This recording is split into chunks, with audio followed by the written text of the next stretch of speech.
I said almond milk. Lacey snapped at the intern, not this. Peasant slop. She shoved the coffee back like it was radioactive.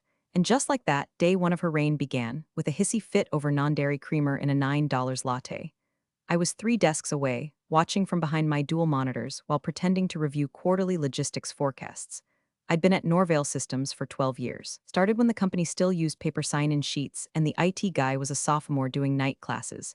I don't say that to brag. I say it because I've seen storms roll in before. But none like her. Lacey Whitmore, 26, fresh from an MBA program that probably had a slide on how to weaponize eye contact. Her father, Vice President Richard Whitmore, practically dragged her in by the Gucci handbag and announced she'd be shadowing department leaders to get a real feel for the business.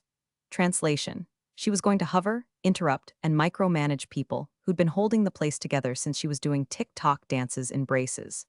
By 2 p.m. that first Monday, she'd already reorganized our project task board, removed my team lead's name from a presentation, and asked in a meeting if I'd ever considered early retirement. I smiled, tightly. Only every Monday. She laughed, thinking I was joking. I wasn't. And hey, before I go on, real quick. If you're enjoying this mess so far, maybe tap that like button and hit subscribe. 90% of you just look like office plants. Don't be that guy. It keeps this chaos going and frankly, it gives the team something to laugh about between editing tantrums like Lacey's. Now, back to the bloodbath. At first, I tried to tell myself this was just another corporate fashion show. You know the type? Flash over substance, buzzwords over results. Synergize, disrupt, optimize. Lacey had 'em all, peppered with the kind of self-satisfied grin that made you want to staple your own ears shut. But by Thursday, she was already making moves. She invited herself into a client onboarding call I'd been prepping for 3 weeks, insisted on running it, and then pitched them a streamlined efficiency cascade that made zero operational sense. When the client pushed back, she told them the metrics were currently in flux and blamed the legacy systems, which apparently meant me. I kept my face still. I'd learned long ago that the quietest people in the room usually remember the most. And baby, I remembered everything. Every passive-aggressive email. Every time she called me sweetie in meetings. Every time she made a face when I asked for data instead of vibes. By week 2, she'd reassigned 3 of my staff to her special projects and added her initials to our budget request forms. That's when I started forwarding copies of my emails to a private archive. Just BC said to an address only I knew. A little insurance policy. I'm old school like that. Now, I wasn't stupid. I'd heard whispers. She'll be gone in a month, they said in the break room. Just wait it out. But I'd also seen what happens when you underestimate ambition wrapped in daddy's credit line. And something about the way she moved, chomping gum during investor calls, forwarding confidential docs from her phone, calling the CFO dude, told me this wasn't going to burn out quietly. This wasn't just another VP's kid sniffing around the company playroom. This was a demolition crew in designer boots. And she had her sights set on me. The first time Lacey interrupted one of my leadership sinks, she brought donuts. That's how it always starts, right? Bribery baked in frosting. She walked in like she owned the air between our chairs, plopped the box on the table and said, "Don't mind me. I'm just here to learn." That was the lie. By the second week, she was no longer just dropping in, she was sitting at the head of the table, hijacking the agenda, correcting my staff mid-sentence, and scribbling nonsense on the whiteboard like we were all just lucky to witness her brilliance in real time. She once drew a flowchart shaped like a pyramid and called it the velocity funnel. My logistics manager whispered, "That's just a triangle." Didn't matter. Lacey didn't come to learn, she came to perform, and her favorite magic trick? Making people disappear. I started noticing it in small things. My meeting invites going missing from the calendar. My name being left off CC chains. I'd ask about a document we were waiting on, and someone would say, "Oh, Lacey handled that already." Handled meaning blew it up and left glitter in its place. I tried the professional route. I scheduled a one-on-one with her to align expectations. She showed up 20 minutes late, chewing gum, and said, "Don't worry, I've already got a vibe on your department." A vibe, not a strategy, not a brief, a vibe. Like she was picking a couch color, not dismantling 12 years of workflows. Then came the ultimate insult. My access to the Griffin and DeSoto accounts I'd nurtured since their onboarding, vanished overnight. No warning, no handoff, just gone. When I logged in, it said, "Permission denied." I marched down to IT. The guy behind the desk, Cody, gave me that apologetic look people reserve for lost pets and canceled flights. "Sorry, Karen. Looks like the access group was updated." VP's office requested it directly. VP's office. Not even Lacey's name, just a shadow of her father's title swinging behind her like a wrecking ball in a pencil skirt. I confronted Richard Whitmore in the hallway that afternoon. Politely, calmly, like a woman who knew every word could be recorded and forwarded before she finished breathing it. He blinked behind his tortoiseshell glasses. "Oh, that. I'm sure it's just a misunderstanding. Lacey's learning. Sometimes things shift in the org chart while we're evolving. Evolving. Corporate for we're letting my kid play God and hoping nobody sues. The next morning, my team lead, Marissa, pulled me aside. Lacey just overrode the logistics tracker for the Q4 shipments. She put in her own vendor. I didn't even blink. Just opened my laptop, launched the shared drive, and started quietly downloading the access logs. Every edit, every permission change, every overwritten note. I tagged each with timestamps and folder IDs, saving them in a locked archive I named contingency. Because here's the thing Lacey didn't understand: you don't just delete people like me. We're built into the walls. You can replace the paint, change the carpet, bring in your Instagram aesthetic and your buzzword souffles, but the foundation remembers. The building remembers, and so do I. She was coming for my seat. I was building a throne beneath her, one log entry at a time. 3 weeks after Lacey cannonballed into our company like a LinkedIn influencer with a concussion, I submitted a proposal that, if I may say so, was damn solid. It was a restructuring blueprint for the client ops pipeline. Took me 2 months of after-hours work to piece together. I ran simulations, modeled cost sinks, even consulted our underused SAP modules. The whole thing aimed to shave 11% off fulfillment expenditures without layoffs, which is practically alchemy in this economy. I titled it Project Swan Dive because if implemented, it would look graceful as hell while cutting deep. Sent it to the internal strategy inbox, flagged it confidential, and stored the original draft with its version history in my private Notion vault. Timestamped, archived, locked. Belt, suspenders, and Kevlar. I didn't expect roses or applause. Honestly, I expected silence. That's how it usually goes. Good ideas get lost in the shuffle, buried under louder PowerPoint clowns. So imagine my shock, and by shock, I mean that icy, throat-burning, slow-boiling kind of rage you feel when you watch your own words come out of someone else's mouth. When Lacey presented my plan in the Tuesday strategy call, same metrics, same cost savings breakdown, same diagrams, down to the typo and logistics recalibration. The only thing she changed, the name. She called it Project Phoenix. Cute. She clicked through my slides with that smug who's your girl boss now energy like she'd cracked a business code during brunch. And the execs, they were eating it up, most of them anyway. Greg from finance squinted. Lacey, this is more structured than the Q2 vendor brief you gave us last month. Did you get help putting this together? Lacey smiled. All teeth and sugar. Nope, just a lot of late nights and determination. I sat across the table, hands folded, heart jackhammering in my chest. I said nothing. I didn't say that's my work. I didn't snatch the laser pointer from her fake-tanned hand or pull up the timestamp file like Judge Judy with a vengeance kink. Nope, I watched. Because I knew something she didn't. Lacey might have stolen my cake, but I still had the recipe. The batter-stained apron, and about 6 witnesses who'd reviewed early drafts weeks ago. But the cherry on top, my version was version-controlled, complete with revision comments, upload timestamps, and hashed backups. Lacey didn't even know how to save a PDF properly. The night before, she'd sent a corrupted deck to Marissa labeled Final Real V3. Amateur hour. So I let her strut. Let her answer follow-up questions with half-baked jargon and buzzword mad libs. It's a top-down synergy matrix with agile adaptability baked into the stakeholder curve. Whatever the hell that means. By the time the meeting ended, she looked like a home goods candle that had been burning too long, shiny on the outside, hollow in the middle. The execs clapped politely, told her to circle back with implementation models, and closed their laptops. As she walked out, she gave me a wink. Hope you were taking notes. Oh, honey. I've been writing the notes. You're just reading them aloud and calling it jazz. I reopened my Notion folder that night, scrolled past the original draft, and uploaded the video file from the strategy call into the same repository. Just in case. One clean little package labeled, Phoenix Theft Evidence Bundle A, because this wasn't the climax. Not yet. This was foreplay. And Lacey had no idea she was setting the stage. It started with sideways glances, not the usual office gossip over bad coffee glances. These were strategic, calibrated, like people had been told to look at me differently.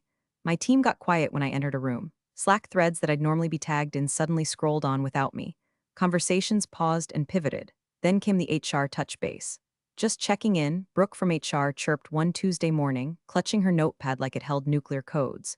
We've had some feedback. Nothing formal, just a few folks expressed concerns. Concerns? I asked, keeping my face soft, my tone lighter than air. She crossed one leg over the other. That maybe you've been under a lot of pressure lately? That you've been slower to adapt to some of the operational shifts? Ah, there it was. I leaned back in my chair and smiled, not sweetly, not with warmth. Just smiled. I'm not overwhelmed, Brooke. I'm observing, she blinked. Observing? Yes, I sipped my tea. Just watching how things evolve. She scribbled something. Probably Karen equals weird Zen threat? Or maybe possible liability, speaks in riddles. I knew exactly where it came from, Lacey. She'd started whispering in hallways, framing me as the old guard, the dinosaur, the legacy baggage that wouldn't let innovation breathe. She's nice but slow, I overheard her say once near the elevators. She doesn't get how fast things move now, which was rich, considering I once processed 3 RFPs while she spent a whole afternoon picking fonts for pitch deck. But rumors, if repeated enough, start to calcify into truth. And Lacey was smart about it, never directly accusatory. Just lots of concerned tones and loaded compliments. Karen has a great memory. Like she remembers how we did things 10 years ago. Isn't that amazing? She'd call me Mama Bear in meetings. Pat my hand when I made a suggestion. Pretended it was affectionate. It wasn't. The real kicker? She started hosting innovation roundtables with junior staff, brainstorm sessions, she called them. I called them what they were, loyalty tests. Anyone invited was too afraid to decline. Anyone not invited, marginalized. 3 of my top analysts were quietly reassigned. Temporary stretch roles, according to Lacey's notes. One of them burst into tears in the stairwell after being told she wasn't strategic enough for the future Lacey was building. I didn't confront her. Not yet. Instead, I logged every change she made to team rosters, every doc she touched, every policy she claimed to update. And then I sent a cheerful little email to IT, "Hi Ben, for transparency compliance. You send me the full audit trail of document edits made in the ops and strategy folders over the past 90 days. Just want to make sure everything's aligned. Appreciate you." He replied in 6 minutes, bless him. By that Friday, I had a neat stack of PDFs showing every time Lacey retroactively edited shared files, often after deadlines. In one doc, she'd changed a projected margin just enough to match her proposal claims. Sloppy. Obvious. Damning, but I didn't escalate, because if you escalate too early, they call it emotional. I wanted patience and receipts. Let Lacey run her whisper campaign. Let her play CEO Barbie while Daddy protected her from hard consequences. She was counting cards with a mirror in her sleeve, thinking no one was watching. But I was watching, and I wasn't bluffing. I was building a case, not for HR, not for petty revenge, for the boardroom, for the kill shot. And it was coming. The invite hit my inbox like an afterthought. Subject line, Q3 Executive Alignment Dinner RSVP required. Sent at 8:42 p.m. Most people had confirmed attendance days earlier. I stared at it a little longer than I should have. Not because I wasn't going to go, I always went to these dinners. I handled vendor relations for 5 of the 7 execs who'd be there. My presence was as expected as the complimentary Pinot. But this year, something stank. Lacey's name was listed as co-host right underneath her father's. A subtle but telling edit. That week, she'd been bouncing around the office like a labradoodle on espresso. "The dinner's gonna be gorgeous this year," she told Marissa, flipping her bleached hair. Real elevated, not just boring chicken and quarterly charts. I didn't need a crystal ball to know what she was planning. She'd been circling me like a mean girl in a CW pilot for weeks, chipping away, repositioning herself, starving me of visibility. If the company was a game of chess, I was the queen she was trying to shove off the board with a glue stick and a grin. So yeah, I RSVP'd. And then I started prepping. The dinner was hosted at the Marigold Room, one of those swanky hotel rooftop venues where the lighting is dim enough to flatter even the worst botox decisions. Candles everywhere, faux rustic beams, waitstaff who probably judged your shoes before handing you a menu. When I arrived, Lacey was already holding court near the bar in a wine-colored sheath dress that screamed, "I borrowed this from someone who actually earned it." She saw me, and her smile curled like a paper cut. "Well, well, well." She called out across the room, loud enough to silence 2 adjacent conversations. "Didn't think you'd make it, Karen. What's the matter? Thought you were here to pour the wine, not drink it?" The laughter was instant, sharp, too loud. Someone clinked a fork against their glass. I think it was the VP. I smiled, small, controlled, picked up a champagne flute and sipped. "Oh, I'm just here to take notes, Lacey. You know how I love a good case study." Her eyes narrowed. She was already moving on, greeting someone from procurement with a squeal and an air kiss. I took my seat, last row, far end of the table. No place card. Of course not. My name had been erased from visibility but not from obligation. I was there to witness my own public flogging. Salads came out. Wine flowed. Lacey made a toast thanking everyone for adapting to new leadership models and said something vague about fresh vision. Richard nodded along like a dashboard bobblehead. Across the table, one of the clients, an older man with a gravelly voice and a 5-figure watch, kept glancing at me like he was trying to place my face. And still, I waited. Dessert arrived. Lacey stood again. "We've come a long way this quarter," she began, with the same energy as a pageant contestant thanking the judges. "But with progress comes tough decisions. Realignment, rebalancing." She tilted her glass toward me. "And accountability." The silence that followed wasn't shocked. It was expectant. They knew this was coming, she'd told them. I felt my pulse in my ears, my jaw clenched, but my face smooth as stone. Then I reached into my clutch, pulled out my phone, and texted one word, "Ready, sent." I set the phone down, smiled, took another sip of champagne.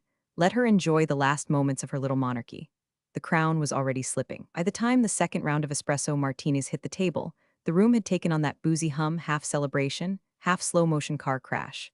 Everyone was loosened just enough to believe they weren't accountable for what came next. Lacey stood up, unprompted, knife and dessert fork still in hand like props in a one-woman off-Broadway disaster. "I'd like to take a moment," she announced, smile stretched tight as buttocks. "You know, to talk about leadership." Real leadership? Oh God. My stomach didn't drop. It tightened. Like it knew the scene had been rehearsed in a mirror somewhere, with hair flips and fake gasps and maybe a Spotify playlist titled Corporate Vengeance Vibes. She turned toward the main table where junior staff had been seated like the kids' table at Thanksgiving, close enough to observe, far enough to not interrupt the grown-ups. Her voice pitched up a notch. Because sometimes, she said, eyes flicking to me, being a leader isn't about how long you've been at the company, it's about how much you're actually contributing. I didn't move. She turned fully now, addressing the whole damn room. Like when certain deliverables get missed, critical client touchpoints. When senior staff drop the ball and others have to quietly step in to fix it, she let that hang in the air like a fart in a church pew. Then she turned and stared directly at me. Karen, she said sweetly, do you care to explain why the Sutton deck wasn't submitted before the deadline? I blinked once, twice. The Sutton deck was submitted, early in fact, with analytics, talking points, and client-specific revisions.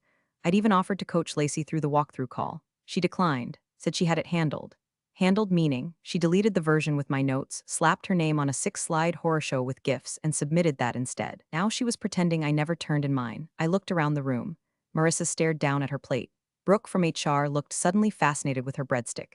The VP gave a subtle nod from the corner, arms folded like a smug puppeteer. I could feel it, the click of the trap closing around me. Staged humiliation, designed not to correct but to break. This wasn't about a deck. It was about putting me in a cage in front of the zoo. I stood slowly, not to protest, not to fight. Just to look her in the eyes. You sure about this? I asked, voice low. It was the kind of question that doesn't ask for an answer. Lacey blinked, wavered, just a flicker. Behind her, one of the clients tilted his head. Silver hair, dark navy suit. I'd clocked him earlier but hadn't realized until now. Robert Langston, Langston Industries. He was staring at me like someone trying to place a memory, not annoyed, curious. His eyes narrowed. Lacey cleared her throat.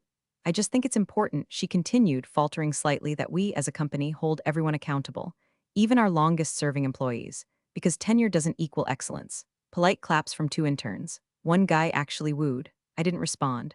I sat back down, crossed my legs, picked up my spoon and took a slow bite of creme brulee like I hadn't just been slapped in public by a spoiled trust fund tornado. Inside, I was vibrating, but outside? Stone. Lacey turned back to the room, practically preening. Anyway, she said, raising her glass to growth and tough calls. I raised mine too, to consequences, I said. And across the table, Robert Langston lowered his drink without taking a sip. He was staring at my name card now, and I could see it click behind his eyes. A flicker of recognition, not from the dinner, not from the office, from elsewhere. And just like that, storms started to shift. Not with thunder, not with lightning, but with a gaze, a memory, a question. She'd drawn blood in front of an audience. But she didn't realize the room had just changed. The elevator dinged like a starter pistol, and every head in the room turned. Our CEO, Nathan Caldwell, walked in wearing his signature gray sport coat and that measured, unreadable expression that always made people sit up straighter. But this time, he wasn't alone. Beside him was a man in a perfectly tailored charcoal suit. 6'2", silver hair, gait like a man used to being obeyed. The air changed, not metaphorically. Literally, the room inhaled. Langston, Robert Dam Langston, founder and chairman of Langston Industries. A client so big he had his own entrance badge and a reserved parking spot we were legally required to repaint every 6 months. Nobody had said he'd be attending. That wasn't an oversight. That was a test. Lacey was halfway through a weak joke about Old Guard vs. New Energy when she noticed them. Oh, she chirped, adjusting her neckline. Mr. Langston, what an unexpected pleasure. She practically curtsied. Langston didn't respond. His eyes swept the room, past the interns, past the execs, until they landed on me. His face lit up. Well, I'll be damned, he said, if it isn't Little Red. Nickname I hadn't heard since I was 14 and tried to convince him ketchup was a vegetable. Lacey blinked. I'm sorry, what? Before anyone could process, Nathan clapped a hand on Langston's back and said, Robert insisted on attending. Said it was important. Said someone here deserved to be properly recognized. He looked out at the crowd, still unreadable. Then he walked past Lacey without a glance, crossed the entire room and stopped in front of me. I stood slowly, not because I was startled, but because the room needed a moment to see it. Everything okay, sweetie? Nathan asked, voice low. His tone wasn't boss to employee, it was father-daughter, and the entire room imploded in silence. Forks paused midair. Someone whispered sweetie like it was a slur. Even the candlelight seemed to flicker. Lacey's face cracked. Just a hairline fracture, but it was enough. I wait, she stammered, turning toward Nathan, then Langston, then back to me. You too, she's your? Nathan smiled faintly, director of strategic operations. And as you've just demonstrated, one of the few adults left in the room. He didn't raise his voice, he didn't have to. Langston chuckled. She still folds her napkin in perfect thirds. You know she used to reorganize my filing cabinets for fun? Lacey stared at me like she'd just watched a wall peel open to reveal a vault. She looked down at my name tag. Karen Caldwell. It had always been there. 12 years of all-hands meetings. 12 years of HR memos and budget briefings and cross-functional syncs. 12 years, and no one connected the dots because I never let them. Nathan had gone to great lengths to keep our relationship quiet, said he didn't want whispers, didn't want my name attached to his shadow. Earn your place or don't bother showing up, he told me once, so I earned it, earned every inch. And now, standing beside him in full view of the board, the clients, and the intern who once asked if I needed help opening a PDF, I saw it wash over the room. She's not just someone. She's his someone. And Lacey? Lacey looked like she'd just realized the map she'd been following was upside down. The battlefield had shifted, and she was standing in the wrong uniform. Lacey laughed. The kind of laugh that's pitched just a bit too high, a bit too fast. Like maybe if she made enough noise, the truth would crawl back into its hole. Wait, hold on, she's your what? She said, voice cracking like cheap nail polish. This is like a bit, right? You guys rehearsed this. No one responded. The silence was a pit and she stepped right into it. Nathan turned to her slowly, not with anger, with something far more dangerous. Disappointment. She's the director of strategic operations, he said flatly. Person responsible for every major systems integration you've benefited from since you arrived. The one you've been undermining, sidelining, and as of 10 minutes ago, publicly defaming. He didn't raise his voice. He didn't need to. Lacey's mouth opened, then closed. She looked to her father like a child searching for grown-up to rewrite the rules mid-game. But Richard Whitmore, VP, Legacy Brass, the man who once called me loyal but limited, was pale. His jaw was tight. His eyes darted toward the back of the room where our general counsel, Janine, was whispering frantically to an associate, her face the color of bad milk. Langston set his tumbler down and leaned back, folding his hands like a judge at a sentencing hearing. So this, he said, gesturing to the half-eaten dessert, the intern staring wide-eyed, the breathless HR rep, this is how you treat your executive team. Drag them in front of the children and throw them to the wolves? No one spoke. Langston shook his head slowly. You know, Nathan, when I asked to come tonight, I thought it was to support your vision. Now I feel like I walked in on a circus. Lacey tried again. Mr. Langston, I didn't mean this was just a misunderstanding, a miscommunication.